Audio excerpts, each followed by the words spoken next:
হচ্ছে আগের চেয়ে এবারে আমাদের রেসপন্স আরও ভালো ছিল। শুধুমাত্র হচ্ছে কি বলে আমি বলবো ইন্ডাস্ট্রি বা কমার্শিয়াল না, এখানে অনেকে যারা এসেছিলেন ঢাকার বাহির থেকেও এসেছিলেন, তাদের হচ্ছে রেসিডেন্সিয়ালের জন্যও এসেছিলেন, প্লাস কমার্শিয়াল প্লাস রেসিডেন্সিয়াল সব কিছু মিলাই এবার বলবো আগের তুলনায় এখন অনেক হিউজ রেসপন্স ছিল। আমরা 400 থেকে 500 মেগাওয়াট প্রজেক্টের পর্যন্ত আমরা এখানটায় সাড়া পেয়েছি এবং ওদের যে ডিমান্ডটা এখন আমরা যেরকম এবারে সোলার ইপিসি আমাদের হচ্ছে আমরা যে জার্মান বেস যে আমরা যে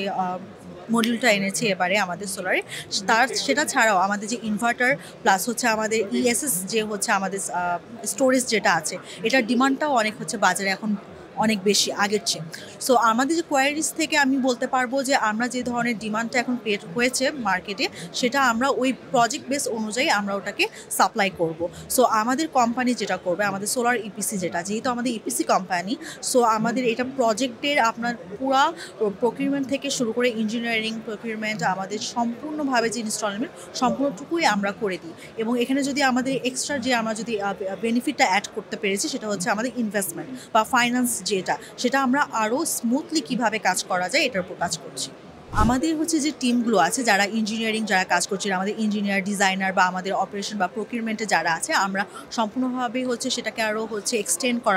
করছি এবং আমাদের কীভাবে এটা আরও ক্যাপাবল করতে পারি বা আমরা কাজগুলো আরও কত দ্রুত করতে পারি আমরা এটার উপরেই বিশেষ করে এখন মনোযোগ দেব। আমাদের 1 থেকে 2 বছরের যে প্ল্যানগুলো আছে এটার উপর বেস করে হবে। এক্সিবিশনে আমাদের মেইন ফোকাস ছিল যে যেহেতু আমাদের গ্রিনার ফিউচার, আমরা সোলার বা আমরা হচ্ছে গ্রিনার এনভায়রনমেন্টের দিকে যেহেতু আগাচ্ছি, সেজন্য আমাদের মেইন ফোকাস থাকবে যে কিভাবে আমরা এনার্জি কনজাম্পশনটা আরও বেশি কস্ট ইফেক্টিভ করতে পারি। সেটা সোলারের মাধ্যমে আমরা যেটা এখন করব ইএসএস যে সার্ভিসটা আছে আমরা ইএসএস সার্ভিস দিতে পারি, বা আমাদের যে এখন যেটা আমাদের সবচেয়ে মোস্ট ডিমান্ড যে এনার্জি ক্রাইসিস যেটা হচ্ছে, শুধুমাত্র আমাদের ইলেকট্রিসিটি প্রোভাইডার যে কাজ করে না, আমরা সোলারের মাধ্যমে এটা কীভাবে আরও আমরা প্রোভাইড করতে পারি। এছাড়াও এবার এক্সিবিশনে আমাদের একটা নতুন একটা আপকামিং প্রজেক্ট আছে যেটা হচ্ছে ইভি টু গো, মানে হচ্ছে আমাদের ইলেকট্রিক ভেহিকেলসের উপরে আমরা হচ্ছে এটা আরও ফোকাস করছি।